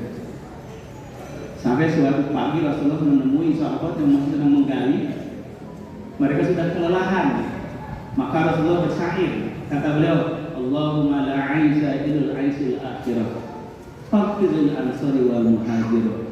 Tiba-tiba para sahabat menjawab, nahnu alladziina bay'u Muhammadan 'ala al-jihad ma baqayna abadan. Bergumullah itu orang-orang sedang ada. Ini menerangkan Islam itu mencintai seni gitu. Bukan karena saya ketua yang bidang seni, bukan. Tapi ini dalil yang menegaskan bahwa Rasul para sahabat itu tidak membenci. Tapi dalam Islam tidak boleh seni itu kemudian jadi sarana kemaksiatan, justru jadi sarana mendorong semangat kepada berjihad. Inilah bukan Rasulullah. Maka para sahabat mengulang-ulang, nahnu alladziina bay'u Muhammadan 'ala al-jihad ma baqayna abada. Kami adalah orang-orang yang telah berjanji setia kepada Rasulullah untuk berjihad selama hayat kami. Nah, ini ikhwatan sekalian. Terakhir ikhwatan sekalian, dari hadis yang penting ini adalah sabda Rasulullah SAW kepada Ali bin Abi Thalib. Kata beliau, ud'uhum ilal Islam, la'an yahdiyallahu bika rajulan ilal Islam khairun laka min humrun ni'am. Serulah orang pada Islam, kalaupun kamu bisa mengislamkan seorang saja, itu lebih besar pahalanya insyaallah daripada kamu memerangi mereka, berhasil merampas harta benda mereka. Ini menerangkan misi jihad dalam Islam.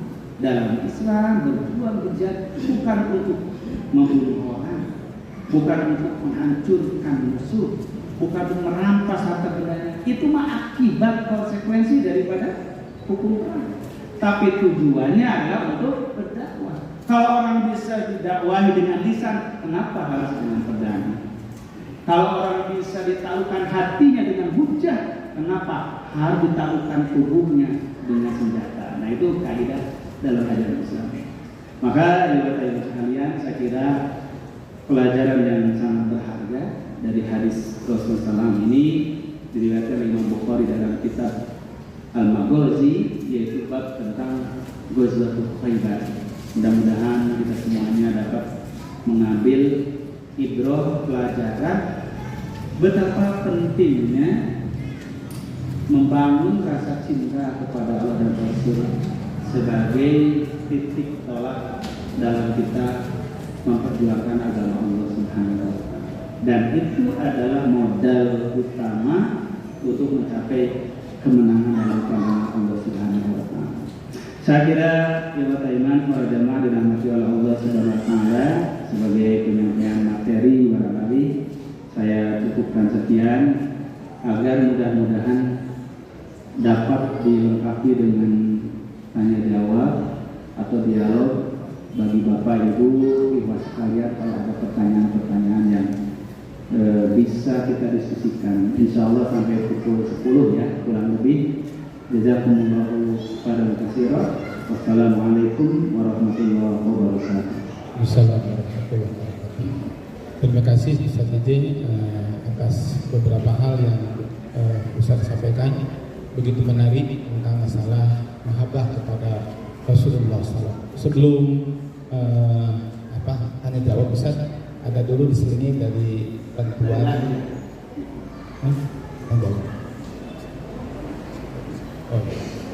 Kalau begitu langsung saja tanya jawab ya. Nanti kemudian yang untuk petugas PJNU live bantuan untuk Sukabumi nanti aja di pintu disiapkan lah kotak aman. Silakan Pak tamu dari Pak Ali nih, dari Aceh nih Ustaz. Itu dulu yang belakang dulu tuh, tamu dari ini tuh. Ini sebentar dulu. Terus Ustaz Ali dari Aceh nih Ustaz. Nanti memperkenalkan diri.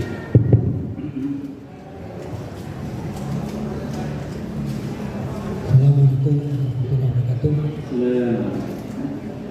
Terima kasih kesempatan Ustaz.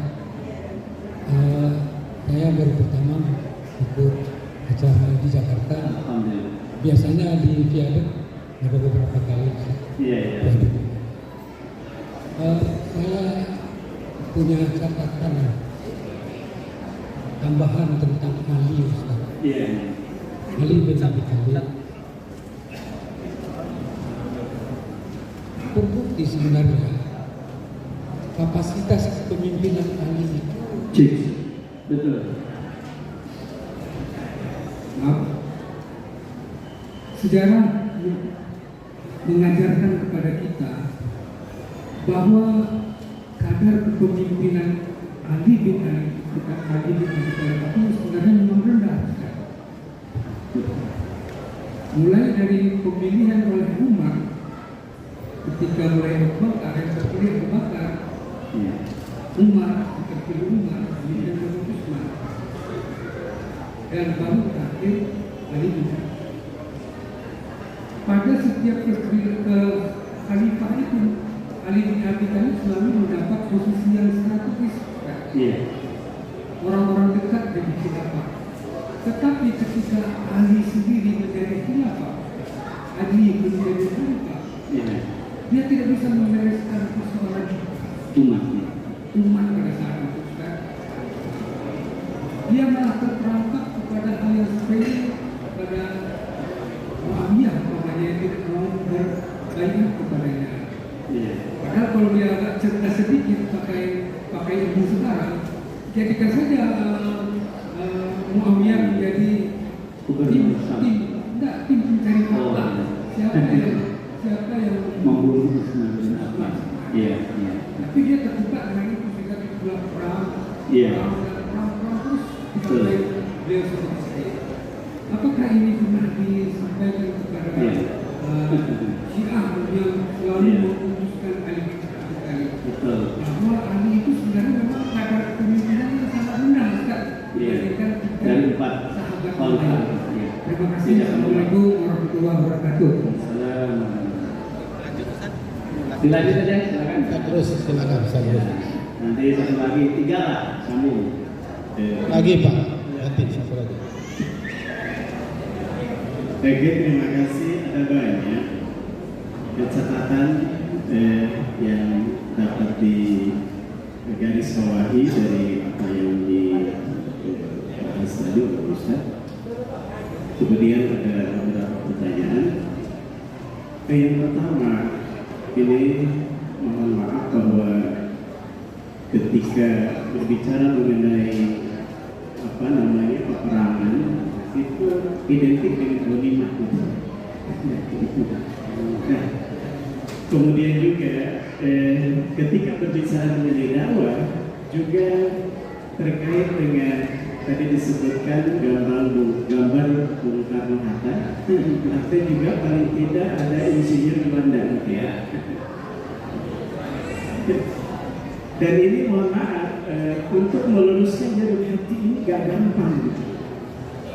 Jadi mungkin pada masa yang lalu berjihad goyahnya lillah, atau juga ada terselip ghanimah, atau juga dalam dakwah lillah goyahnya atau terselip gambar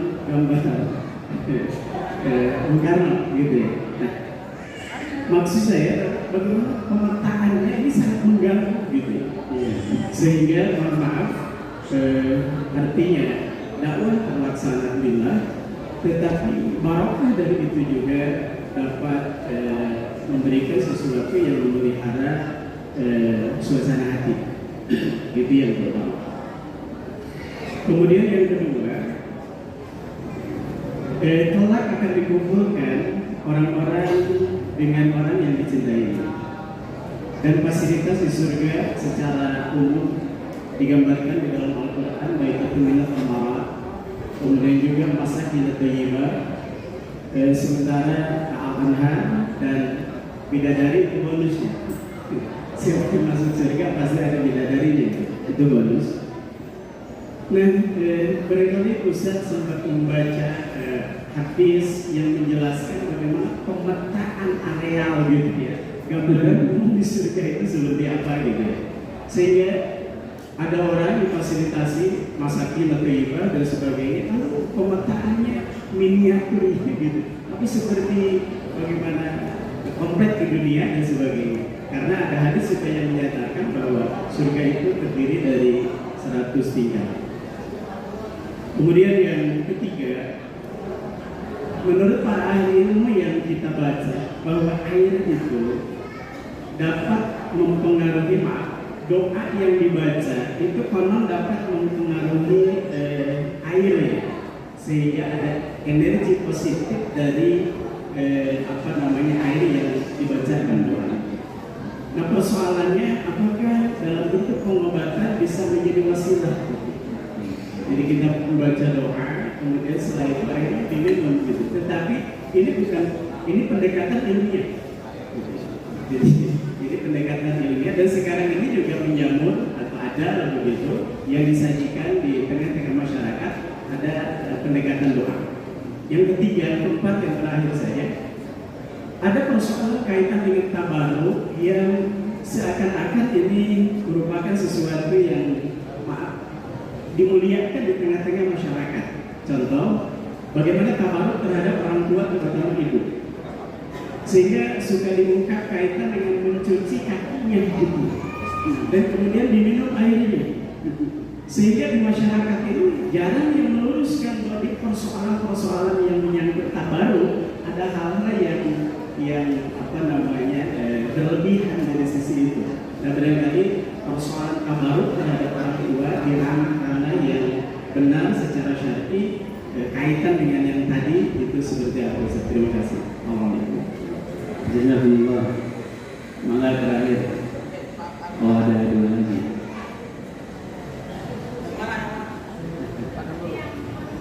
Nanti terakhir. Terima kasih. Saya langsung aja. Tadi dari keterangan dan ilmu sunnah bahwa pahala besar ketika dakwah di Mekah sebagaimana 13 tahun adalah besar sekali. Yang kedua, peperangan adalah sesuatu yang kita tidak sukai, tapi itu pasti terjadi. Dan perjuangan itu memang kalau kita lihat sejarah pasti peperangan, di antaranya adalah perang Khaibbar. Namun ada beberapa khususnya di Indonesia, organisasi besar, mereka mengatakan bahwa kami siap menjadikan penguasa dengan menegakkan penegak Islam. Sementara dalam Al-Quran kita lihat dalam surat 9 ayat 11, A'udzubillahi minasyaitonir rajim, innallaha ashtara minal mu'minina anfusahum wa amwalahum bi anna lahum jannah yuqatiluna fi sabilillahi fa yaquluna wa yaquluna ma'adan min haqqo fit-Taurat wal Injil wal Qur'an. Wa man awfa bi ahdihi min Allahi fastabshiru bi bai'ikum alladhi ba'aytum bi. Fadzalika huwal fawzul 'adzim. Pertanyaannya juga yang terakhir adalah di Indonesia ini kalau kita lihat dalam surat Al-Baqarah itu ada keterangan-keterangan di mana di dalam Al-Baqarah itu teguran atau peringatan kepada orang mukmin. Kemudian keterangan-keterangan siapa itu mereka fasik atau munafik atau juga musyrik atau Yahudi dan Nasrani. Yang saya pertanyakan semuanya itu adalah bagaimana cara menghadapi mereka yang kita khawatir adalah takut kita ini seperti fasik atau munafik. Terima kasih Pak. Jazakallah. Baik, 3 dulu ya. Sekalian kalau masih ada waktu, mungkin nanti dari Bapak dan Ibu sekalian.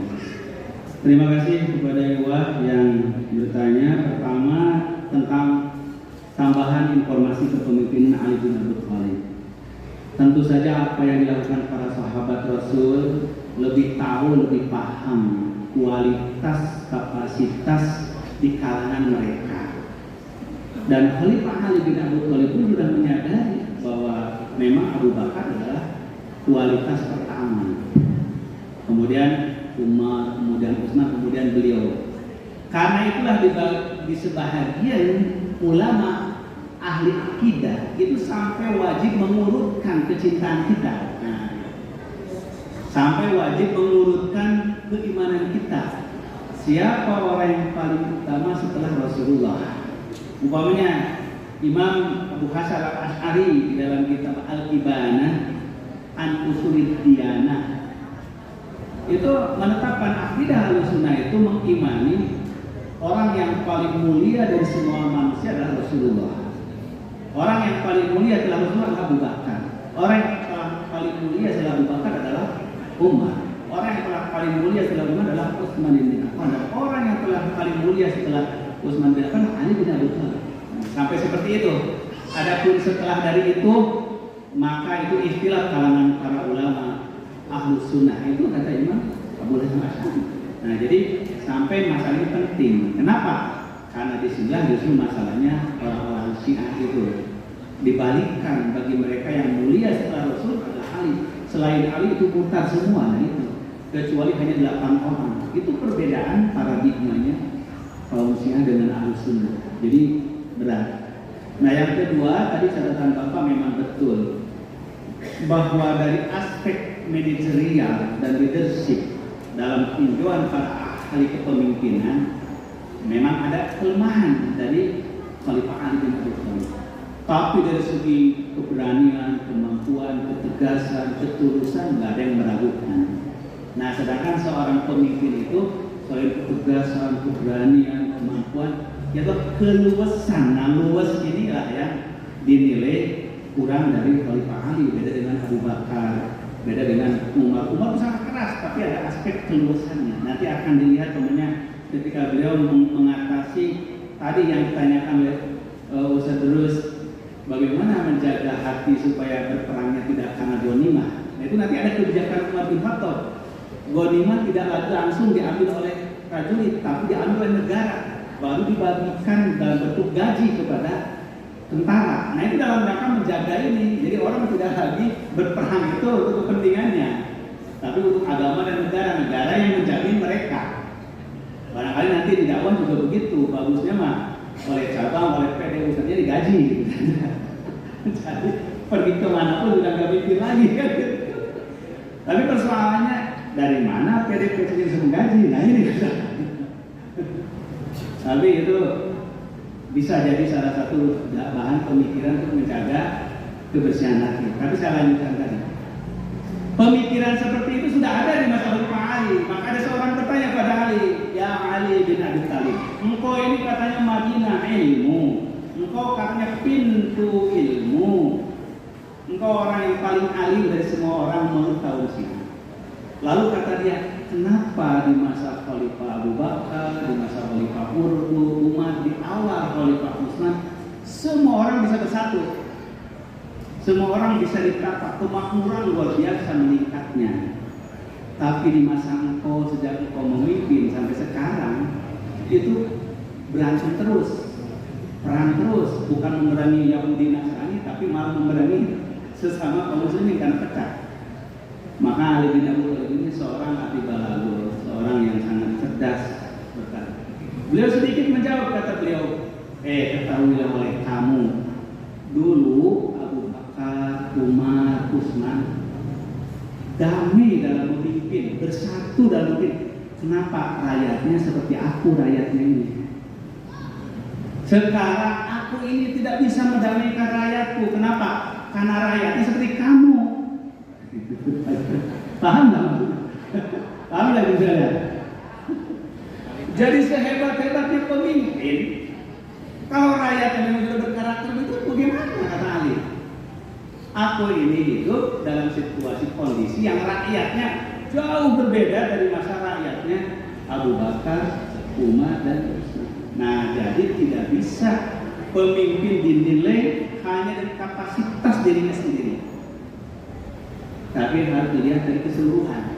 Maka tidak bisa pemimpin dibandingkan dengan, oh dulu mah zaman Bung Karno ya begini, ya dia bagaimana belum ada HP ya Pak, baru datang di Balagun ngaji gitu.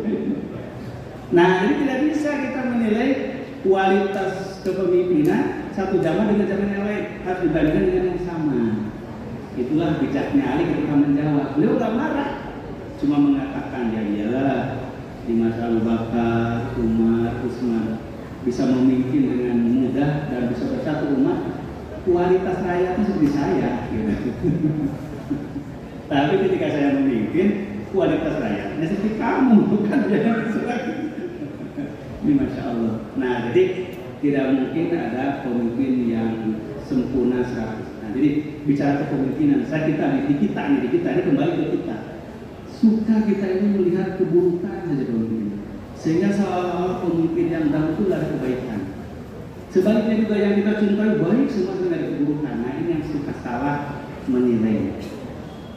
Umpamanya di kita punya pemimpin besar, Bung Karno, akhirnya terpecah masyarakat itu yang habis-habisan membela, mencintai, mengkultuskan, yang habis-habisan membenci. Padahal masing-masing ada kebaikan.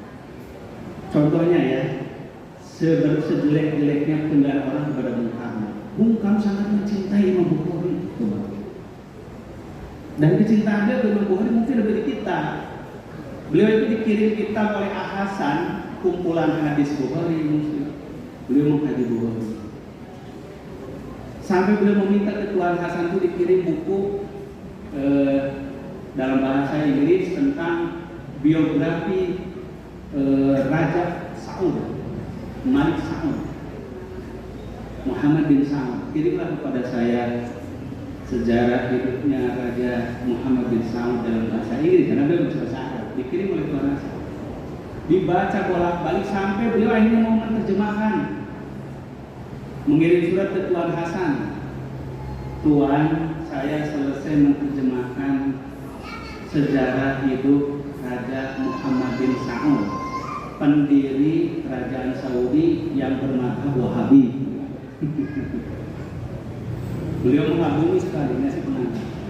Tolong saya bantu buku ini tetap terbitkan. Mudah-mudahan itu bisa menambah biaya hidup saya. Ketika beliau sedang ditahan di mana? Di ND, di penjara oleh Belanda dengan istrinya tahun 1939 sampai 1942 datang Jepang. Itu 12 surat Bung Karno ke Tuan Hasan ketika di penjara di ND. Beliau terkesan dengan ulama-ulama hadis termasuk Imam Bukhari. Itulah sebabnya ketika beliau jadi presiden tahun 1956, beliau diundang ke Moskow, ke Rusia, Uni Soviet. Maka beliau ini yang beliau targetkan ingin mengetahui di mana makam Imam Bukhari. Itu saking cintai Bung Karno ke itu. Sampai beliau bilang, saya tidak mau langsung ke Moskow, tapi saya harus ke Tashkent dulu, harus ke Uzbekistan dulu, mau tahu di mana makam Imam Bukhari. Karena Imam Bukhari sangat terkenal di negeri kami. Kita Bukhari kan gitu, paling sahih setelah Quran. Saya ingin tahu. Maka ketika beliau ke sana, beliau mengatakan, aku tidak akan mau ketemu dengan Presiden Soviet sebelum saya berziarah dulu ke makam Imam Bukhari. Dibuka itu orang yang di mana makam Bukhari, udah nggak ada makam Bukhari waktu itu. Orang sudah dijajah oleh komunis. Semua makam orang-orang soleh, kemudian ulama-ulama besar di Uzbekistan, itu di Bukhara, di Samarkand, kemudian di Tashkent, di Naisabur, sudah dibongkar oleh kerajaan Soviet, kecuali gedung-gedung situs-situs megah peninggalan Timur Leng ketika menguasai Uzbekistan. Saya tahun yang lalu bulan Juli alhamdulillah menelusuri kota-kota besar di Uzbekistan, dari Tashkent, kemudian ke Samarkand, ke Bukhara, ke Naisabur, lihat jejak ulama-ulama besar di sana. Sekarang dihidupkan lagi setelah hampir 100 tahun dijajah oleh komunis, sekarang dipimpin oleh raja Muslim, presiden Muslim telah merdeka. Presiden pertamanya adalah Islam Harimau. Nah, maka beliau menginstruksikan dibangun lagi semua situs-situs sejarah Islam, luar biasa. Nah, itu Bung Karno dibilang, wahai Tuhan, sudah nggak ada di mana makam Bogor itu. Kata dia, saya tidak akan bertemu dengan presiden Rusia sebelum ditemukan makam Bogor. Akhirnya disuruhlah oleh presiden Rusia itu dicari, dicerahkan raja. Ternyata itu makam Imam Bogor itu sudah terbengkalai, berada di semak belukar di samping markas militer Rusia. Namanya di kota Horten, itu bagian dari distrik Samarkand. Begitu saya lihat ke sana, sekarang sudah berubah total. Maka Imam Bogor sudah dirapikan. Di depannya dibangun masjid megah sekali, besar sekali oleh Islam Harimau. Kemudian di sampingnya dibangun asrama dan kampus untuk studi hadis gratis. Nah, jadi ini peluang bagi yang mau mendalami hadis di sana, dibuka kampus gratis dibiayai oleh negara, megah sekali, indah, masya Allah, puluhan hektar ininya tamannya itu, sehingga dari seluruh dunia anak-anak muda belajar hadis di sana, studi. Nah, begitu sudah ketemu, dibawalah itu Bung Karno menemui ke makam Imam Bogor. Begitu dibawa, menangis beliau. Apa kalian tega, seorang ulama besar, kami sangat mencintai, ini kuburnya saya di tengah halaman. Kata Bung Karno, kalau kalian tidak mau merawat makam ini, saya minta gali kuburan Bung Karno ini, akan saya bawa tanahnya ke Indonesia, saya ganti dengan timbangan emas. Maka akhirnya kelabakanlah itu pemimpin sana, dirapihkanlah makamnya. Inilah sampai sekarang jadi ada ketemu makam Imam Bogor. Maka kalau kita ke sana, ke Uzbek, ke Samarkand ya. Jadi Imam Bogor itu lahir di Bukhara, tapi makamnya di Samarkand, di kota namanya Horten. Nah, itu nanti saya sebutkan sejarahnya kenapa dia di sana bukan di Bukhara meninggalnya. Maka orang-orang tua di sana yang usia mungkin sekarang 75, 80 masih kecil, ingat ketika Bung Karno datang ke sana. Jadi yang kenal Indonesia itu Bung Karno. Karena dulu kami jadi mengetahui ada makam Bogor.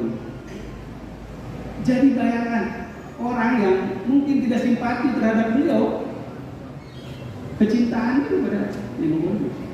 Ini contoh. Jadi tidak bisa kita menilai orang itu hanya dari satu sisi, satu aspek. Ada aspek yang lain yang mungkin kita tidak tahu. Begitu pula orang mengeluhkan Imam Bogor di seluruh dunia itu memuji Imam Bogor. Tapi kalau kita baca sejarah hidup beliau, sedih. Beliau itu meninggalnya sedih. Kenapa? Karena seluruh dunia mengagungkan beliau. Beliau sendiri terusir dari kampung halamannya Imam Bogor. Gara-gara apa coba? Karena kedengkian. Jadi jangan dikira orang sudah alim, sudah soleh itu bersih hati daripada rasa iri. Beliau ini sampai usia 16 tahun belajar hadis di Naisabur kepada seorang ulama besar hadis namanya Muhammad bin Yahya Al-Zahiri. Itu guru Imam Bukhari. Ribuan hadis beliau hafal dari gurunya ini. Lalu melanglang buana ke seluruh dunia Islam puluhan tahun, sampai di usia 60 tahun baru beliau pulang. Bayangkan itu melanglang buana 40 tahun lebih. Ketika pulang, kata guru ini, siapa yang ingin menyambut Bukhari, ayo datang ke gerbang kota, kita sambut. Begitu datang Imam Bukhari, seluruh penduduk tumplek menyebut Imam Bukhari. Begitu beliau buka kajian, tumplek orang mengkaji di sana, kosong di masjid ini. Di masjid gurunya kosong. Akhirnya kata gurunya ini, Syekh Muhammad bin Yahya, kalau nanti ngaji ke Bukhari, tanyain ya, menurut dia lafaz Quran itu makhluk atau bukan? Karena ada sedikit perbedaan di kalangan ahli hadis. Umumnya ahli hadis berkeyakinan Quran itu lafaz dan maknanya dari Allah. Karena itu dia azali, bukan makhluk. Siapa yang mengaku makhluk kafir. Itu perdebatan akidah yang diwariskan oleh dinasti Bani Abbasiyah dari sejak Khalifah Al-Ma'mun, Al-Mu'tasim, Al-Wasik, Al-Mutawakkil. 18 tahun mazhab Mu'tazilah jadi mazhab resmi negara. Nah ini dikatakan bagi kita tidak boleh agama jadi mazhab negara. Karena kalau agama jadi mazhab negara, nah yang berbeda dia ditangkepin. Maka ulama hadis ditangkepin di masa Al-Mutawakkil, Al-Wasi, Al-Ma'mun, Al-Muqtasim billah, termasuk Imam Ahmad di penjara karena tidak mau mengaku Quran itu makhluk. Disidang oleh para ulama Mu'tazilah, ulama kerajaan. Kata Imam Ahmad, saya hanya mengatakan Quran sesuai Quran. Quran mengatakan Quran itu kalamullah, maka aku tidak akan lebih dari itu. Quran kalamullah, firman Allah, lafzan wa makna. Tapi Imam Bukhari punya pendapat lain, kata beliau, kalau maknanya, lafaznya yang ada di Lauhil Mahfuz, yang ada di Jibril diwahyukan ke Nabi, itu memang kalamullah. Tapi kalau lafaznya oleh manusia dibacakan, dituliskan, itu jadi makhluk karena itu buatan manusia.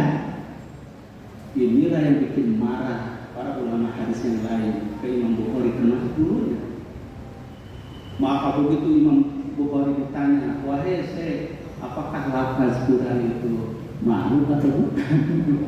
Imam Bukhari tahu ini jebakan, nggak mau jawab beliau, tapi dipancing terus. Akhirnya beliau menjawab, kata beliau memang betul Quran itu kalamullah. Ketika Allah firmankan, ketika ada di Lauhil Mahfuz, ketika di bawah Jibril, ketika di jiwa Nabi. Tapi kalau kita mengucapkan Bismillahirrahmanirrahim, itu keluar dari siapa? Mulut kita. Kalau kita tuliskan di kertas, tulisan siapa? Kita. Makhluk bukan? Ya makhluk, kata beliau. Marahlah itu ahli hadis. Maka kata Syekh Muhammad bin Yahya, siapa yang ngaji lagi di Masjid Bukhari haram ikut ke majlis ini. Inilah takdir. Siapa yang ikut haram ke Ihya Sunnah. Itu tuh. Makanya para murid-murid Imam Bukhari ini tidak berani, semuanya keluar. Kecuali seorang, itulah Imam Muslim Naisaburi yang setia menemani Imam Bukhari. Imam Muslim membawa catatan hadisnya berkarung-karung. Dibawa ke siapa? Ke Syekh Muhammad bin Yahya Al-Mudari. Wahai Syekh, karena engkau melarang aku duduk di majlis Bukhari, ini aku kembalikan catatan hadisku yang aku terima dari engkau. Dibalikan lagi itu ilmunya. Balikan. Akhirnya Bukhari diusir dari Naisabur. Pergi lagi ke Bukhara. Di Bukhara, wali kotanya itu adiknya Muhammad bin Yahya, yaitu Khalid bin Yahya. Diusir lagi. Tidak boleh ngaji, tidak boleh ngajar. Itu Imam Bukhari. Bayangkan. Yang kita sekarang dipegang kita semua. Emang mulus perjalanan hidupnya? Tidak. Akhirnya beliau pergi lagi ke Samarkand mau menemui ibunya karena ibunya tinggal di Partai Samarkand. Beberapa minggu di sana beliau sakit keras, wafatlah malam Idul Fitri tahun 256 Hijriah. Sedikit sekali orang yang hadir. Nah ini jadi tidak seindah yang kita gambarkan seorang alim seperti Bukhari. Begitu pula tidak seburuk yang kita gambarkan ketika kita melihat seseorang. Karena orang besar dimanapun pasti ada kontroversi.